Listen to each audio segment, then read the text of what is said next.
सत श्री अकाल जी। पंजाबी खबरों के इस बुलेटिन में तुहाडा स्वागत है। मैं हरप्रीत सिंह गिल्ला। एक नज़र मारते हैं हुण तक दी खास सुर्खियां ते।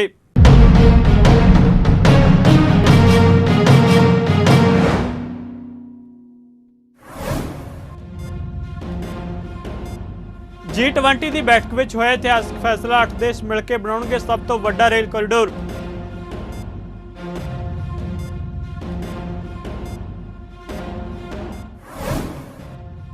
G20 सम्मेलन में G20 के सांझे ऐलाननामे नूं दित्ती गई मंजूरी। सम्मेलन के दूजे सैशन में प्रधानमंत्री नरेंद्र मोदी ने किया संबोधन। ऐलाननामे नूं मंजूरी देने लई कीता समूह देशों के नेतावां दा धन्नवाद।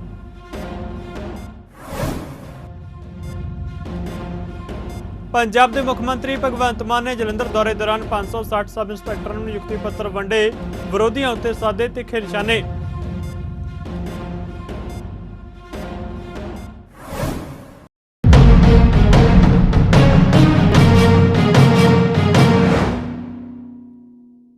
ते हुण खबरां विस्तार नाल। भारत इस बार G20 सम्मेलन की मेजबानी कर रहा है। इस तहत कई देशों के आगू Bharat Mandapam international exhibition and convention centre में हो रहे सम्मेलन में शिरकत कर रहे हैं, जिन्हां दा प्रधानमंत्री नरेंद्र मोदी ने निघा स्वागत किया। उत्थे इस दौरान कई वड्डे फैसले भी ले गए ने। इस लड़ी तहत भारत मध्य पूर्वी यूरोप कनैक्टिविटी कॉरीडोर की शुरुआत की गई।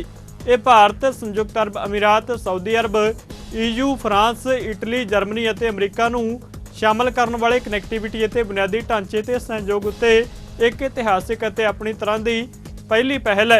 यह कॉरीडोर पश्चिमी एशिया और खाड़ी देशों नूं रेलवे के नैटवर्क राहीं और फिर खेतर दीआं बंदरगाहां तो शिपिंग लेनां राहीं भारत नाल जोड़ेगा। कॉरीडोर की शुरुआत करते हुए PM मोदी ने कहा कि यह कनैक्टिविटी और टिकाऊ विकास नूं नवीं दिशा देवेगा। उन्होंने कहा कि आने वाले समय में यह कॉरीडोर भारत, मध्य पूर्व और यूरोप के आर्थिक एकीकरण लई एक प्रभावशाली जरिया बनेगा। इस मामले उत्ते अमरीकी राष्ट्रपति जो बाइडन ने कहा कि अमरीका अंगोला तो हिंद महासागर तक नवी रेल लाइन में निवेश करेगा। बाइडन ने कहा कि इस नाल नौकरियां मिलणगीआं ते भोजन सुरक्षा वधेगी। उन्होंने कहा कि एक गेम चेंजिंग निवेश है, दुनिया इतिहास के एक मोड़ ते खड़ी है।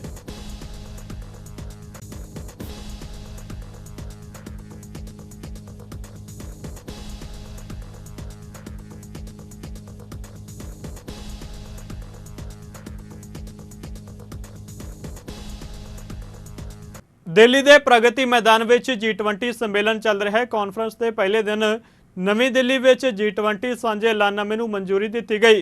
सम्मेलन के दूजे सैशन में इसका ऐलान करते हुए प्रधानमंत्री नरेंद्र मोदी ने G20 शेरपा मंत्रियों और सारे अधिकारियों का धन्नवाद किया। इस तो पहले दिल्ली में आयोजित G20 सम्मेलन का उद्घाटन करते हुए PM मोदी ने सब तो पहले अपने भाषण दौरान मोरक्को में आए भूचाल से दुख का इजहार किया। उन्होंने कहा कि 2500 साल पहला भारत की धरती ने समूचे विश्व ने एक संदेश दिता सी कि मनुखता की भलाई और सुख नूं हमेशा यकीनी बनाया जाना चाहिए। इस संदेश नूं याद करके G20 की शुरुआत करो। उन्होंने कहा कि वह समा जदों सदियां पुरानियां चुनौतियां साडे तो नवे हल की मंग कर रही ने। प्रधानमंत्री नरेंद्र मोदी और ब्रिटेन के प्रधानमंत्री ऋषि सुनक ने G20 शिखर सम्मेलन तो बाद दोपक्षी बैठक की। इस बैठक दौरान कारोबारी संबंधां नूं मजबूत करने और निवेश नूं उत्साहित करने के तरीकों उत्ते चर्चा की गई।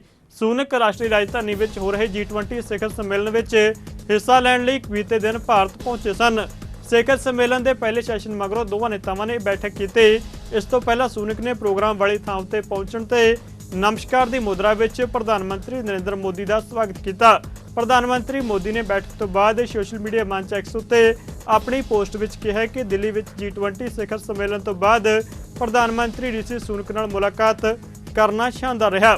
G20 सम्मेलन दौरान प्रधानमंत्री नरेंद्र मोदी और अमरीका के राष्ट्रपति जो बाइडन ने नवी दिल्ली में प्रधानमंत्री आवास 7 लोक कल्याण मार्ग उत्ते दुबली गलबात की। दोहां नेतावां ने भारत अमरीका रणनीतिक भाईवाली नूं बदलण दा काम जारी रखण दा सੱਦਾ दिता है।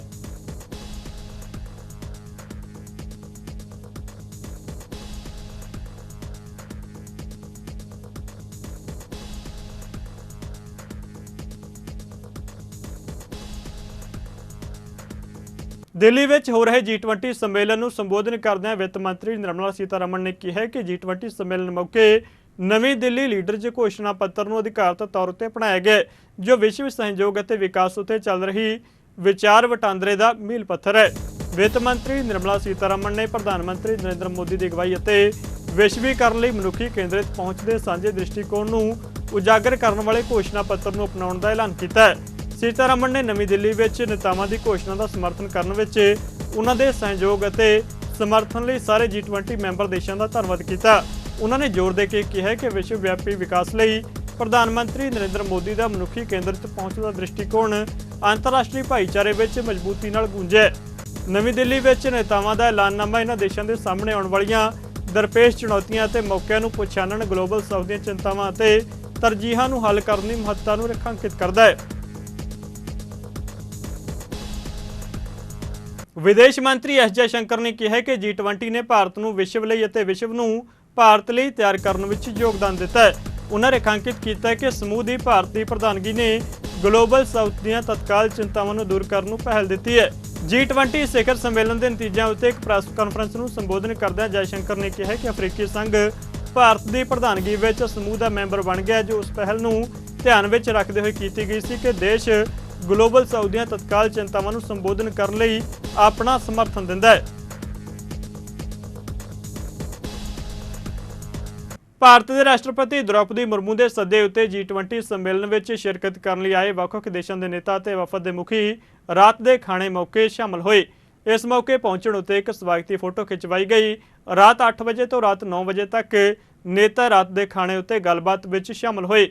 ਖਾਣਾ ਖਾਣ ਤੋਂ ਬਾਅਦ ਨੇਤਾ ਅਤੇ ਵਫਦ ਦੇ ਮੁਖੀ ਫਿਰ ਭਾਰਤ ਮੰਡਪਮ ਵਿੱਚ ਲੀਡਰਾਂ ਦੇ ਲਾਉਂਜ ਵਿੱਚ ਇਕੱਠੇ ਹੋਏ ਤੇ ਆਪੋ ਆਪਣੇ ਹੋਟਲਾਂ ਨੂੰ ਵਾਪਸ ਪਰਤੇ।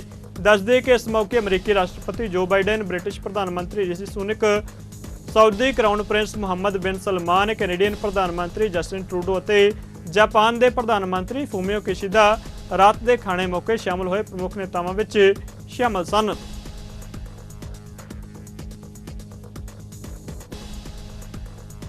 ਦਿੱਲੀ ਵਿੱਚ G20 ਸੰਮੇਲਨ ਦਾ ਆਯੋਜਨ ਕੀਤਾ ਜਾ ਰਿਹਾ ਹੈ, ਜਿਸ ਦੌਰਾਨ ਪੰਜਾਬ ਸਰਕਾਰ ਵੱਲੋਂ ਵੀ ਪੰਜਾਬ ਦੀ ਵਿਰਾਸਤ ਲੋਕਾਂ ਤੱਕ ਪਹੁੰਚਾਉਣ ਲਈ ਸਟਾਲ ਲਗਾਇਆ ਗਿਆ। ਇਸ ਮੌਕੇ ਹੋਰਨਾਂ ਸੂਬਿਆਂ ਦੀਆਂ ਸਰਕਾਰਾਂ ਵੱਲੋਂ ਵੀ ਆਪੋ ਆਪਣੇ ਸਟਾਲ ਲਗਾਏ ਗਏ, ਪਰ ਪੰਜਾਬ ਦਾ ਸਟਾਲ ਆਪਣੇ ਆਪ ਵਿੱਚ ਵਿਲੱਖਣ ਸੀ। ਇਸ ਵਿੱਚ ਫੁਲਕਾਰੀਆਂ ਖਿੱਚ ਦਾ ਕੇਂਦਰ ਬਣੀਆਂ ਰਹੀਆਂ। ਇਸੇ ਤਰ੍ਹਾਂ ਹੀ ਪਿੱਤਲ ਦੇ ਭਾਂਡਾਂ ਦਾ ਸਟਾਲ ਵੀ ਲਗਾਇਆ ਗਿਆ, ਜਿਸ ਵਿੱਚ ਭਾਂਡਾਂ ਦੀ ਸ਼ਾਨਦਾਰ ਪ੍ਰਦਰਸ਼ਨੀ ਕੀਤੀ ਗਈ। ਇਸ ਮੌਕੇ ਸਟਾਲ ਲਾਉਣ ਵਾਲਿਆਂ ਨੇ ਫੁਲਕਾਰੀਆਂ ਅਤੇ ਹੋਰ ਸਾਜ਼ੋ ਸਮਾਨ ਬਾਬਤ ਜਾਣਕਾਰੀ ਦਿੱਤੀ। G20 ਸੰਮੇਲਨ ਦੀ ਸ਼ੁਰੂਆਤ ਹੋ ਚੁੱਕੀ ਹੈ। ਅੱਜ ਜੋ ਇੱਥੇ ਐਗਜੀਬਿਸ਼ਨ ਲਗਾਈ ਗਈ ਹੈ, ਜਿੱਥੇ ਵੱਖ-ਵੱਖ ਰਾਜਾਂ ਦੇ ਵੱਲੋਂ ਆਪਣੇ ਪ੍ਰਾਂਤ ਦਾ ਆਪਣੇ ਸਟੇਟ ਦੀ ਜੋ ਮਸ਼ਹੂਰ ਚੀਜ਼ ਹੈ ਉਹ ਇੱਥੇ ਐਗਜੀਬਿਸ਼ਨ ਦੇ ਤੌਰ ਤੇ ਲਗਾਈ ਗਈ ਹੈ। ਅੱਜ ਪੰਜਾਬ ਦਾ ਵੀ ਸਟਾਲ ਜੋ ਇੱਥੋਂ ਦੀ ਐਗਜੀਬਿਸ਼ਨ 'ਚ ਲਗਾਇਆ ਗਿਆ ਹੈ। ਪੰਜਾਬ ਦੀ ਫੁਲਕਾਰੀ ਬਹੁਤ ਮਸ਼ਹੂਰ ਹੈ, ਉਹ ਸਟਾਲ ਹੈ। ਮੈਂ ਆਪਣੇ ਕੈਮਰਾਮੈਨ ਗੁਰਦੇਵ ਸਿੰਘ ਨੂੰ ਕਹਾਂਗਾ ਪਹਿਲੇ ਤੇ ਫੁਲਕਾਰੀ ਦੇ ਸਟਾਲ ਜਾਂ ਸਾਡੇ ਦਰਸ਼ਕਾਂ ਨੂੰ ਝਲਕਿਆ ਦਿਖਾਉਣ, ਫਿਰ ਅਸੀਂ ਗੱਲ ਕਰਾਂਗੇ ਵੀ ਇਹ ਫੁਲਕਾਰੀ ਦਾ ਸਟਾਲ ਜੋ ਲਗਾਇਆ ਗਿਆ ਕੀ ਸੋਚ ਕੇ ਲਗਾਇਆ ਗਿਆ, ਕਿਸ ਤਰ੍ਹਾਂ ਲਗਾਇਆ ਗਿਆ ਇੱਥੇ। ਸਤਿ ਸ਼੍ਰੀ ਅਕਾਲ ਜੀ। ਸਤਿ ਸ਼੍ਰੀ ਅਕਾਲ ਜੀ। ਕੀ ਨਾਮ ਹੈ ਤੁਹਾਡਾ? ਮੇਰਾ ਨਾਮ ਲਾਜਵੰਤੀ।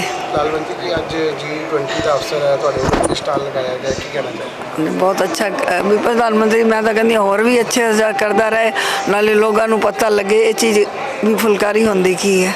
ਕਾਫੀ ਲੋਕਾਂ ਨੂੰ ਨਹੀਂ ਪਤਾ ਹੁੰਦਾ, ਜਿਸ ਤਰ੍ਹਾਂ ਕੋਈ ਬਾਹਰ ਦੇ ਆਉਂਦੇ ਉਹਨਾਂ ਨੂੰ ਨਹੀਂ ਪਤਾ, ਫਿਰ ਉਹਨਾਂ ਨੂੰ ਸਾਡੀ ਟੀਮ ਸਮਝਾਉਂਦੀ ਹੈ ਵੀ ਕਿਸ ਤਰ੍ਹਾਂ ਇਹਨਾਂ ਨੇ ਕੀਤਾ।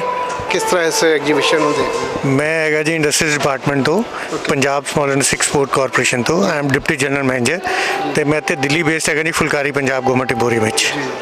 ਤੇ ਅੱਜ ਜੋ ਐਗਜੀਬਿਸ਼ਨ ਦਾ ਸਟਾਲ ਲਗਾਇਆ ਗਿਆ, ਪਰ ਇੱਥੇ ਵੱਖ-ਵੱਖ ਦੇਸ਼ਾਂ ਦੇ ਜਿਹੜੇ ਨੁਮਾਇੰਦੇ ਆਏ ਹਨ, ਉਹਨਾਂ ਨੂੰ ਫੁਲਕਾਰੀ ਕਨਸੈਪਟ ਕਿਸ ਤਰ੍ਹਾਂ ਸਮਝਾਇਆ ਜਾਂਦਾ, ਕਿਸ ਤਰ੍ਹਾਂ ਉਹਨਾਂ ਨੂੰ ਇਸ ਬਾਰੇ ਦੇਖੋ ਜੀ, ਅਸੀਂ ਸਭ ਤੋਂ ਪਹਿਲੇ ਤੇ ਵਨ ਡਿਸਟ੍ਰਿਕਟ ਵਨ ਪ੍ਰੋਡਕਟ ਦੇ ਬੇਸ ਤੇ ਇੱਥੇ ਪ੍ਰੋਡਕਟਸ ਲੈ ਕੇ ਆਏ ਹਾਂ ਜੀ।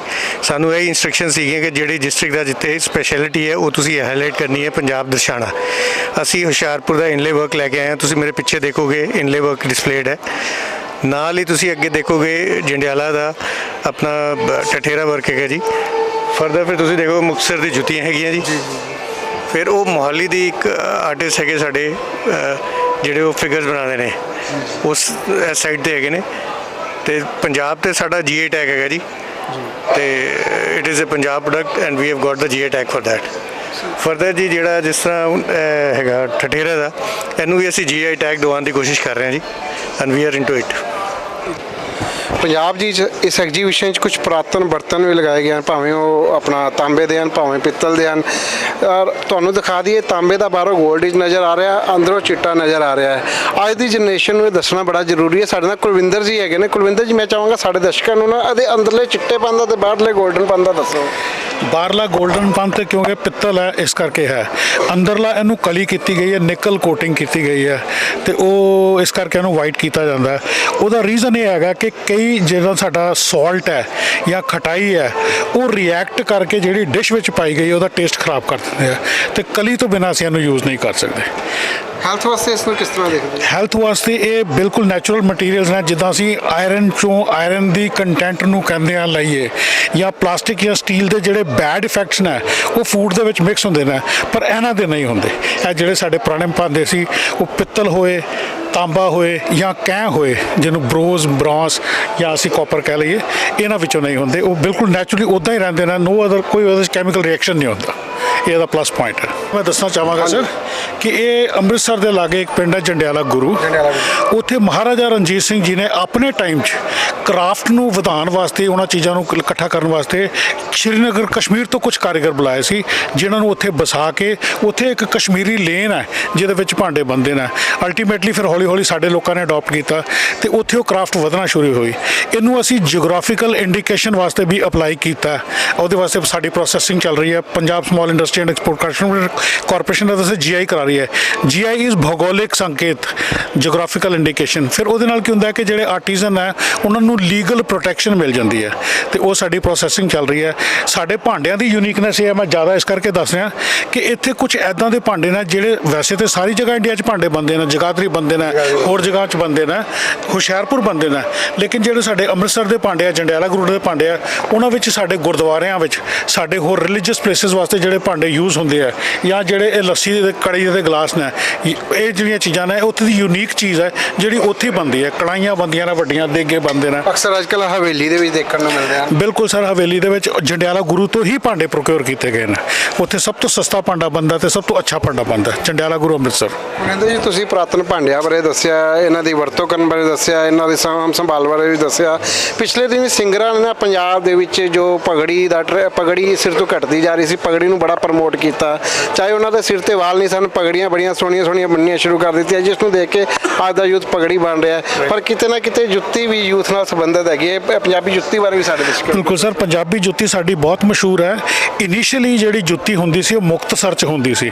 ਜੇ ਤੁਸੀਂ ਥੋੜੀ ਜਿਹੀ ਪਿੱਛੇ ਜਾਓਗੇ ਹਿਸਟਰੀ 'ਚ ਤੇ ਲੋਕੀ ਇਹਨੂੰ ਪੰਜਾਬੀ ਜੁੱਤੀ ਨਹੀਂ, ਮੁਕਤਸਰੀ ਜੁੱਤੀ ਦੇ ਨਾਂ ਤੋਂ ਜਾਣਦੇ ਸੀ। ਮੈਂ ਵੀ ਪਾਣਾ ਜੀ। ਅੱਛਾ, ਫਿਰ ਐਕਚੁਅਲੀ ਕੀ ਹੋਇਆ ਕਿ ਉਹ ਜਿਹੜੇ ਆਰਟੀਜ਼ਨ ਸੀ, ਹੌਲੀ ਹੌਲੀ ਜਿੱਦਾਂ ਇਕਨੋਮੀ ਵੱਧਦੀ ਗਈ, ਸੁਸਾਇਟੀ ਵੱਧਦੀ ਗਈ ਤੇ ਕੁਝ ਰਾਜਸਥਾਨ ਦੇ ਕਾਰੀਗਰ ਆ ਗਏ ਤੇ ਉੱਥੇ ਦੇ ਜਿਹੜੇ ਆਪਣੇ ਕਾਰੀਗਰ ਸੀ ਉਹ ਘਟ ਗਏ ਜਾਂ ਮਾਈਗ੍ਰੇਟ ਹੋ ਗਏ ਜਾਂ ਕਿਤੇ ਚਲੇ ਗਏ ਤੇ ਇਸ ਕਰਕੇ ਜੁੱਤੀ ਨੂੰ ਪੰਜਾਬੀ ਜੁੱਤੀ ਕਹਿਣਾ ਸ਼ੁਰੂ ਕਰਤਾ। ਓਰੀਜਨਲੀ ਮੁਕਤਸਰੀ ਜੁੱਤੀ ਕਹੀ ਜਾਂਦੀ ਹੈ। ਤੇ ਹੁਣ ਕੁਝ ਖਾਸ ਚੀਜ਼ਾਂ ਨੇ, ਜਿੱਦਾਂ ਇਹਨੂੰ ਅਸੀਂ ਖੁੱਸਾ ਕਹਿੰਦੇ ਆ। ਇਹ ਗੁਲਜ਼ਾਰ ਸਾਹਿਬ ਬੜੇ ਚਾਅ ਨਾਲ ਪਾਉਂਦੇ ਆ, ਉਹ ਹਮੇਸ਼ਾ ਇਹੀ ਜੁੱਤੀ ਪਾਉਂਦੇ ਆ।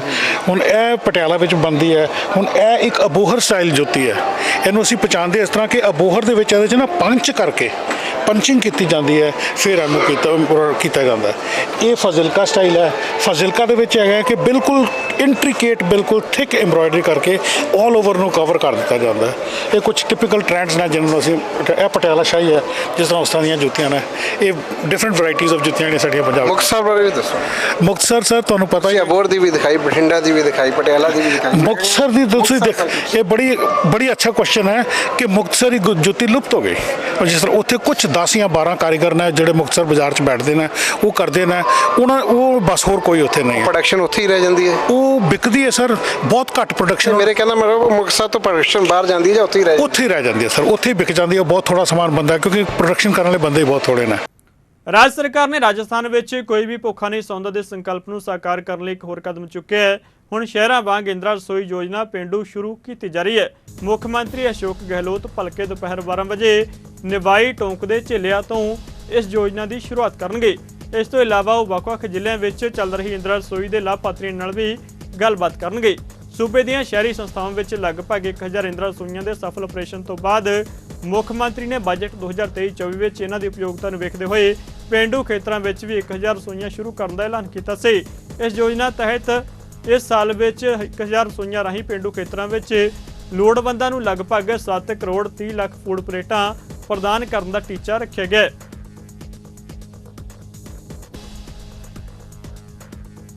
ਇੱਕ ਹੋਰ ਮੀਲ ਪੱਥਰ ਸਥਾਪਿਤ ਕਰਦਿਆਂ ਪੰਜਾਬ ਦੇ ਮੁੱਖ ਮੰਤਰੀ ਭਗਵੰਤ ਮਾਨ ਦੀ ਅਗਵਾਈ ਵਾਲੀ ਆਪ ਸਰਕਾਰ ਨੇ ਆਪਣੇ ਕਾਰਜਕਾਲ ਦੌਰਾਨ ਤਕਰੀਬਨ 1.5 ਸਾਲ ਦੇ ਅਰਸੇ ਅੰਦਰ ਨੌਜਵਾਨਾਂ ਨੂੰ 35,848 ਸਰਕਾਰੀ ਨੌਕਰੀਆਂ ਦਿੱਤੀਆਂ ਨੇ।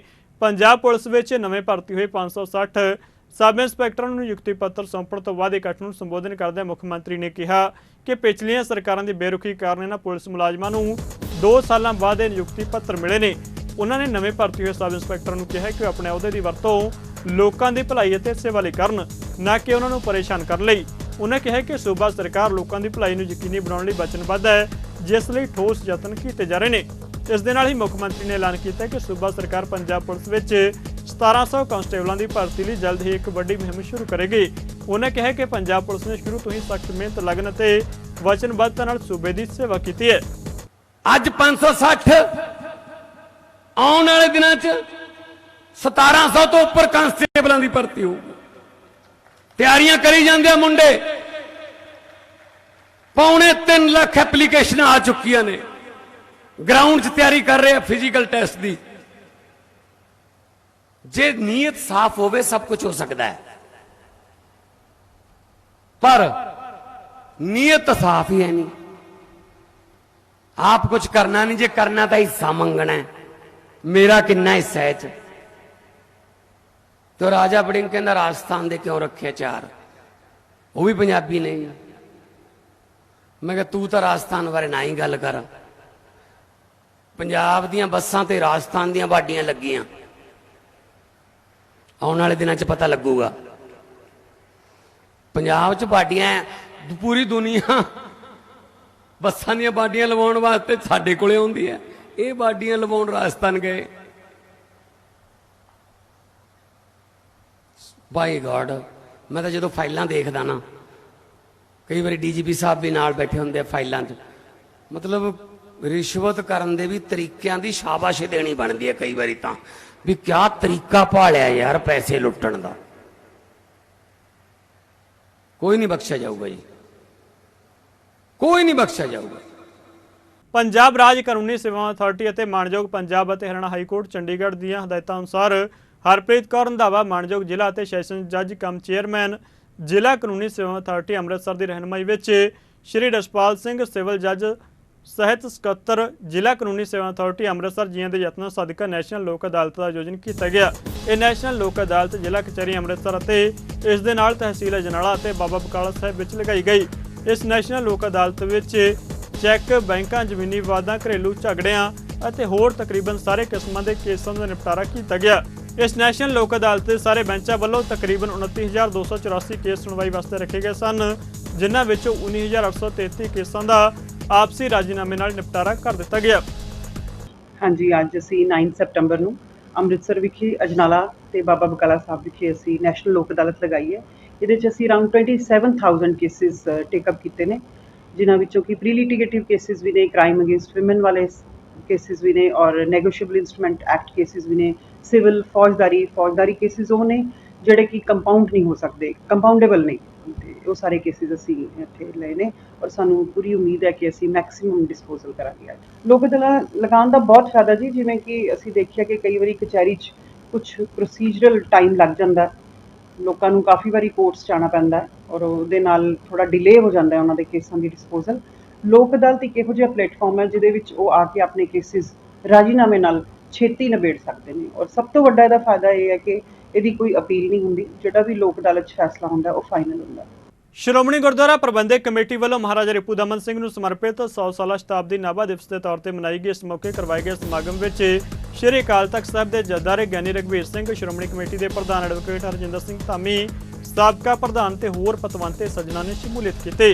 धामी ने कहा कि महाराजा रिपू दमन सिंह नाभा नूं अंग्रेज सरकार वालों तानाशाही वतीरे नाल गिरफ्तार करने के रोस वजों श्रोमणी गुरुद्वारा प्रबंधक कमेटी ने इस दे 100 साला शताब्दी नाभा दिवस के तौर पर मनाई है ਅਤੇ ਇਸ ਨੂੰ ਸਮਰਪਿਤ महान गुरमतਿ समागम इतिहासिक विरासती शहर नाभा ਵਿੱਚ स्थित गुरुद्वारा डेरा बाबा अजापाल सिंह जी घोड़ियावाला नाभा विखे करवाया गया। महाराजा रिपू दमन सिंह ਨਾਲ ਜੋ ਹੋਇਆ ਉਹ ਬੜੀ ਲੰਬੀ ਕਹਾਣੀ ਆ ਕਿ ਕਿਵੇਂ ਦੇਸ਼ ਨਿਕਾਲਾ ਮੈਂ ਸਿੱਧੇ ਲਫ਼ਜ਼ਾਂ 'ਚ ਕਹਿ ਲਵਾਂ, ਪਰ ਉਹਨਾਂ ਦੇ ਇਸ ਪਵਿੱਤਰ ਸਿਧਾਂਤ ਦੇ ਉੱਤੇ ਸਿੱਖ ਪੰਥ ਨੇ ਫਿਰ ਬੜਾ ਵੱਡਾ ਰੋਸ ਪ੍ਰਗਟ ਕੀਤਾ, ਜਿਹੜਾ ਰੋਸ ਮੈਂ ਸਮਝਦਾ ਆ ਇੱਕ ਵੱਡਾ ਸ਼ਤਾਬਦੀ ਦੇ ਰੂਪ ਦੇ ਵਿੱਚ ਸਾਡੇ ਸਾਹਮਣੇ ਆਇਆ।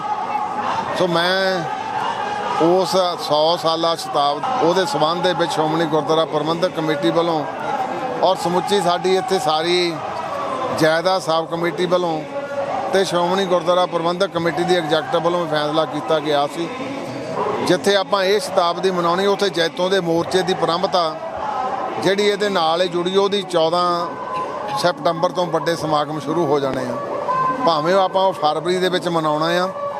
ਸੋ ਇਹ ਸਿਧਾਂਤ ਜਿਹੜੇ ਸਾਨੂੰ ਸਤਿਗੁਰੂ ਜੀ ਨੇ ਬਖਸ਼ਿਸ਼ ਕੀਤੇ ਸੀ, ਰਿਪੂ ਦਮਨ ਸਿੰਘ ਭਾਵੇਂ ਮਹਾਰਾਜਾ ਸੀ ਪਰ ਉਹਨੇ ਸਿੱਖ ਪਰੰਪਰਾ ਦੇ ਉੱਤੇ ਖੜੇ ਹੋ ਕੇ ਉਸ ਵੇਲੇ ਵੀ ਤਰਜੀਹ ਦਿੱਤੀ ਕਿ ਮਹਾਰਾਜੇ ਵੱਡੇ ਨਹੀਂ, ਸਿੱਖ ਧਰਮ ਵੱਡਾ ਆ। ਸੋ ਇਸੇ ਕਰਕੇ ਸਿੱਖ ਪੰਥ ਅੱਜ ਜਿਹੜੀ ਉਹਨਾਂ ਦੀ 100 ਸਾਲਾ ਇਹ ਸ਼ਤਾਬਦੀ ਅੱਜ ਮਨਾ ਰਿਹਾ।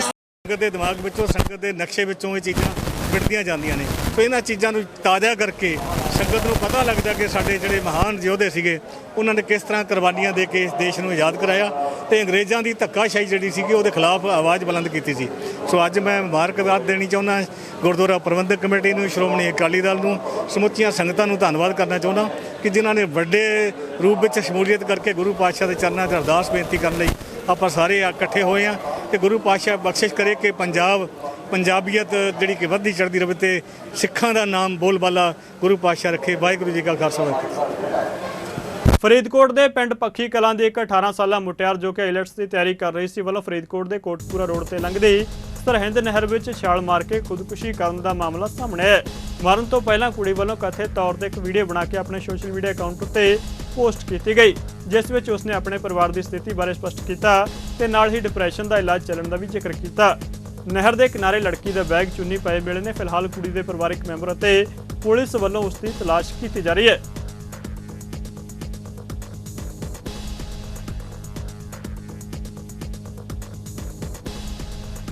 ਭਾਰਤੀ ਕਿਸਾਨ ਯੂਨੀਅਨ ਏਕਤਾ ਡਕੌਂਦਾ ਦੀ ਬਲਾਕ ਬੁਢਲਾਡਾ ਦੀ ਮੀਟਿੰਗ ਗੁਰਦੁਆਰਾ ਪਾਤਸ਼ਾਹੀ ਨਵੀਂ ਬੁਢਲਾਡਾ ਵਿੱਚ ਹੋਈ। ਇਸ ਮੀਟਿੰਗ ਵਿੱਚ ਬੀਤੇ ਦਿਨਾਂ ਵਿੱਚ ਸੰਯੁਕਤ ਕਿਸਾਨ ਮੋਰਚੇ ਦੇ ਦਿੱਤੇ ਪ੍ਰੋਗਰਾਮ ਤਹਿਤ ਪ੍ਰਧਾਨ ਮਨਜੀਤ ਸਿੰਘ ਧਨੇਰ ਦੀ ਅਗਵਾਈ ਵਿੱਚ ਹੋਏ ਫੈਸਲੇ ਅਧੀਨ 11, 12, 13 ਸਤੰਬਰ ਨੂੰ ਵਿਧਾਇਕ ਦੇ ਦਫ਼ਤਰ ਅੱਗੇ 3 ਰੋਜ਼ਾ ਪੱਕਾ ਧਰਨਾ ਲਾਉਣ ਦੀ ਬਿਉਂਤਬੰਦੀ ਕੀਤੀ ਗਈ।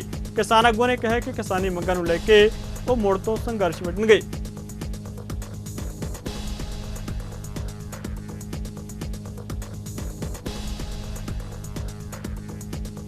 ਡੇਰਾ ਬਾਬਾ ਨਾਨਕ ਨੇੜੇ ਪੁਲਿਸ ਗੈਂਗਸਟਰਾਂ ਦਾ ਪਿੱਛਾ ਕਰ ਰਹੀ ਸੀ, ਜਿਸ ਵਿੱਚ ਗੈਂਗਸਟਰਾਂ ਨੇ ਪਹਿਲਾਂ ਪੁਲਿਸ ਉੱਤੇ ਫਾਇਰਿੰਗ ਕੀਤੀ। ਪੁਲਿਸ ਫੋਰਸ ਵੱਲੋਂ ਵੀ ਜਵਾਬੀ ਫਾਇਰਿੰਗ ਕੀਤੀ ਗਈ। ਇਸ ਫਾਇਰਿੰਗ ਦੌਰਾਨ ਇੱਕ ਨੌਜਵਾਨ ਜ਼ਖਮੀ ਹੋ ਗਿਆ, ਜਦਕਿ ਪੁਲਿਸ ਵੱਲੋਂ ਕੁੱਲ 5 ਨੌਜਵਾਨਾਂ ਨੂੰ ਹਿਰਾਸਤ ਵਿੱਚ ਲਿਆ ਗਿਆ, ਜਿਨ੍ਹਾਂ ਵਿੱਚ ਇੱਕ ਜ਼ਖਮੀ ਹੈ ਜਿਸ ਨੂੰ ਡੇਰਾ ਬਾਬਾ ਨਾਨਕ ਦੇ ਹਸਪਤਾਲ ਵਿੱਚ ਭਰਤੀ ਕਰਵਾਇਆ ਗਿਆ। ਉੱਥੇ ਹੀ ਐਸਐਸਪੀ ਅਸ਼ਵਨੀ ਗੋਟੀਵਾਲ ਤੇ ਹੋਰ ਅਧਿਕਾਰੀ ਨੇ ਜਾਣਕਾਰੀ ਦਿੰਦਿਆਂ ਦੱਸਿਆ ਕਿ ਇਸ ਮਾਮਲੇ ਵਿੱਚ ਹਿਰਾਸਤ ਵਿੱਚ ਲਏ ਗਏ ਨੌਜਵਾਨਾਂ ਤੋਂ ਪੁੱਛਗਿੱਛ ਕੀਤੀ ਜਾ ਰਹੀ ਹੈ। ਨੌਜਵਾਨ ਜਿਹੜੇ ਗੱਡੀਆਂ ਆ ਰਹੇ ਨੇ ਉਹਨਾਂ ਨਾਲ ਕੋਈ ਵਾਰਦਾਤ, ਵੱਡੀ ਵਾਰਦਾਤ ਕਰਨੀ ਹੈ। ਉਹਦੇ ਸੰਬੰਧ 'ਚ ਅਸੀਂ, ਮੈਂ ਡੀਐਸਪੀ ਡੀ, ਮੇਰੇ ਨਾਲ ਸੀਏ ਸਟਾਫ ਦੇ force plus DSP Dera Baba Nanak ਔਰ ਐਸਐਚਓ ਡੇਰਾ ਬਾਬਾ ਨਾਨਕ ਤੇ ਐਸਐਚਓ ਕੋਟਲੀ, ਇਹ ਸਾਰਿਆਂ ਨੇ ਇੱਥੇ ਨਾਕਾ ਲਾਇਆ ਸੀ। ਗੱਡੀ ਜਦੋਂ ਆਈ ਤੇ ਪੁਲਿਸ ਨੂੰ ਵੇਖਣਾ ਗੱਡੀ ਕਾਫੀ ਭਜਾਈ ਔਰ ਫਾਇਰ ਵੀ ਪੁਲਿਸ 'ਤੇ ਕੀਤਾ। ਪੁਲਿਸ ਨੇ ਉਹਦਾ ਪਿੱਛਾ ਕੀਤਾ। ਇਹਨਾਂ ਦੀ ਗੱਡੀ ਇੱਕ ਜਗ੍ਹਾ 'ਤੇ ਆ ਕੇ ਬਹੁਤ ਫਾਸਟ ਮੋੜਨ ਲੱਗੇ ਤੇ ਗੱਡੀ ਵੱਜ ਗਈ ਦੀਵਾਰ 'ਚ, ਜਿੱਥੇ ਰੋਕੇ ਤੇ ਉੱਤਰ ਕੇ ਭੱਜ ਕੇ ਪੈਲੀਆਂ। ਇਹਨਾਂ ਦੇ ਫਾਇਰਿੰਗ ਦੇ ਵਿੱਚ ਪੁਲਿਸ ਨੇ ਵੀ ਫਾਇਰਿੰਗ ਕੀਤੀ, ਕ੍ਰਾਸ ਫਾਇਰਿੰਗ ਕੀਤੀ ਤੇ ਇੱਕ ਦੇ ਪੈਰ ਦੇ ਵਿੱਚ ਗੋਲੀ ਲੱਗੀ ਹੈ। ਔਰ ਇਹਨਾਂ ਕੋਲੋਂ ਫਿਲਹਾਲ ਜਿਹੜੇ 2 ਵੈਪਨ ਰਿਕਵਰ ਹੋ ਚੁੱਕੇ ਆ ਔਰ ਅਜੇ ਸਰਚ ਚੱਲ ਰਹੀ ਹੈ, ਤਫਤੀਸ਼ ਅਜੇ ਜਾਰੀ ਹੈ। ਹੋ ਸਕਦਾ ਇਸ ਤੋਂ ਹੋਰ ਵੀ ਵੈਪਨ ਬਰਾਮਦ ਹੋ ਸਕਣ ਔਰ ਜਿਹੜੇ ਇੱਕ ਆਦਮੀ ਜਿਹੜਾ ਇੰਜਰਡ ਆ ਉਹਨੂੰ ਦਾਖਲ ਕਰਾਇਆ ਗਿਆ, ਮੁਕੱਦਮਾ ਦਰਜ ਕਰਕੇ ਤਫਤੀਸ਼। ਪੰਜਾਬੀ ਖਬਰਾਂ ਦੇ ਇਸ ਬੁਲੇਟਿਨ ਵਿੱਚ ਫਿਲਹਾਲ ਨਹੀਂ ਜਾਂਦੇ ਨਜ਼ਰ ਮਾਰਦੇ ਹਾਂ ਮੌਸਮ ਦੇ ਹਾਲ ਤੇ। ਤੁਸੀਂ ਬਣੇ ਰਹੋ ਚੜ੍ਹਦੀ ਕਲਾ ਟਾਈਮ ਟਿਪ ਦੇ ਨਾਲ। ਧੰਨਵਾਦ।